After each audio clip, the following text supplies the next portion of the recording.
မိဘကျေစုသံပြီးပြီလားတရားဒေသနာတော်မိဘကျေစုသံပြီးပြီလားဆိုတဲ့တရားဒေသနာဘုန်းတော်ကျောင်းမသက်ခင်မြတ်ရှင်ကိုရောမြတ်ကဓမ္မပဒပါဠိတော်မှာ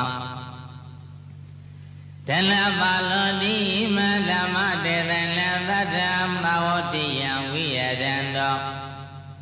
အညတရတပရိစေလာပြမနတပုဒ္ဒေအာဒပကထေတိဒလမလောတိမဓမ္မတေသနံတရားဒေသနာတော်သည်သာတလူနပြမသတ္တဝါအလုံးတို့ဤဇယတဲ့သုဖြစ်တော်မူသောဘုရားမြတ်စွာသည်သာဝတိယံသာဝတိကောရွှေမြို့တော်၌ဝိယတတော်လျောင်းထိုင်ရသွားလေးပါးဣရိယာမြတ်တရွှင်ပြုတ်တဲ့သောဇံတော်မူစဉ်ယညာတရသမထေရှားသောပရိစိဏပြမနာသပရိစိဏပြမနာမြည်တဲ့ပေါနာကိုအာတဗအကြောင်းပြု၍ကထေတိကောင်းစွာမသွေဟောကြားတော်မူခဲ့ပါပေသတည်း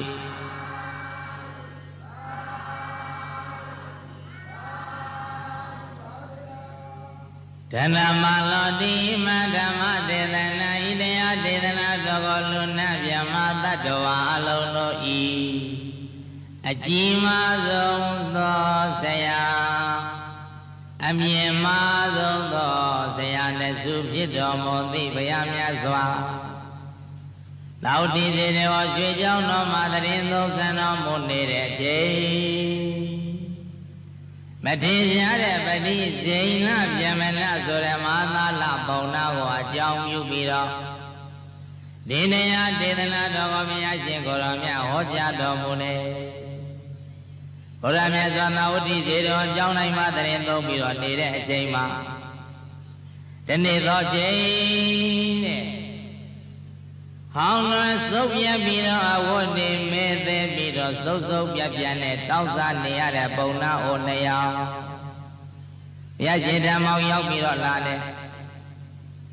ဘာကြောင့်သူဘုရားဓမ္မောရောက်လာတယ်လဲဆိုလို့ရှိရင်သူဒီအာကိုစရာမရှိလို့ဘုရားဓမ္မောသူရောက်လာတယ်။လောကလူသားတွေမန္တမြတ်ကိုဂေါတမမြတ်စွာဘုရားရှင်ကိုရောမြတ်ကအာငယ်နေတဲ့ပုဂ္ဂိုလ်တွေကိုအားပေးတတ်တယ်လို့သူကြားမှုတယ်။ပုံနာဘုရားကြီးညိုတာတော့မဟုတ်ဘူးနော်။ကြီးညိုတဲ့ပုံနာမျိုးမဟုတ်ဘူးသူတို့ပုံနာတွေကဘာကိုကိုးကွယ်တယ်လဲပြမနာဝါဒကိုကိုးကွယ်တယ်။ဖန်ဆင်းခြင်းဝါဒပေါ့။အဲဒီလိုဖန်ဆင်းခြင်းဝါဒကိုးကွယ်တဲ့ပုံနာတစ်ယောက်အပြင်ဟောင်းဟောင်းနွားနွားစုပ်စုပ်ပြန်ပြန်နဲ့အာကိုစရာမဲပြီးတော့နေတဲ့ပုံနာအခြေမဲ့အနေမဲ့ဖြစ်နေတဲ့ပုံနာရှင်တော်ဂေါတမအပြင်လူသားတွေအလုံးကိုကူညီတတ်တယ်အားပေးတတ်တယ်လူသားတွေအကုန်လုံးကိုစိတ်ချမ်းသာလောင်ကြွတတ်ဆိုတတ်တယ်လို့ငါကြားဖို့တယ်အဲ့တော့ရှင်ကြီးဂေါတမတန်ငါသွားမယ်ဆိုပြီးတော့သူရောက်လာတာအဲ့လိုဘုရားဓမ္မသူရောက်လာတဲ့အခါကျတော့ဘုရားရှင်ကိုယ်တော်မြတ်ကပုံနာကြီးကိုကြည်ပြီးတော့မဟာကရုဏာဖြစ်တော်မူတဲ့ပြမနာကြီးတဲ့ပြမနာကြီးအဝတ်တွေကလည်းညစ်ညစ်ပေးပေးနဲ့ဘယ်လိုဖြည့်ပြီးတော့လာတော့လို့အင်္ဂါရှိဘောအသံတော်နဲ့ဘုရားရှင်အသံတော်ကိုပုံနာကြီးကြားလိုက်ရတဲ့အခါကျတော့ရင်ထဲမှာအေးစိတ်ပြီးတော့သွားတယ်လန်းဆန်းပြီးတော့လာအာစီထိုးပိလိုက်တယ်လို့ပဲဘုရားရှင်ကိုရောမြတ်ရဲ့ခေါ်တော်မလိုက်တဲ့အသံချီးမြှောက်တဲ့အနေနဲ့ခေါ်လိုက်တာဘလို့ဖြစ်လာတော့ညင်ညင်ပင်ပင်စုပ်စုပ်ပြန်ပြန်နဲ့အသင်တကာကြီးပဲလို့ဖြစ်လာတော့လို့မိန့်တော်မလိုက်တော့ယမနာပုံနာကြီးကအရှင်ဘုရားတဲ့တပည့်တော်ဒီလိုဖြစ်လာတယ်ဘုရားတပည့်တော်အမြဲသာဝတ္တိများဟိုတစ်ချိန်လုံးကတပည့်တော်အပြင်အသမြရှင်သိချမ်းသာတဲ့ယမနာပုံနာတယောက်ပါဘုရား အဲ့ဒါဗျာရှင်သိမ့်ချမ်းသာလို့တပည့်တော်မှာသား၄ယောက်လည်းရှိပါတယ်ဗျာအဲ့ဒီသား၄ယောက်ကိုတပည့်တော်ခင်မွန်း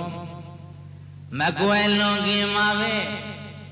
သားတွေကိုတသိန်းစီအမွေပေးပြီးတော့အတဗျာ၄သိန်းသား၄ယောက်ကိုတပည့်တော်ခွဲပေးခဲ့တယ်ဗျာ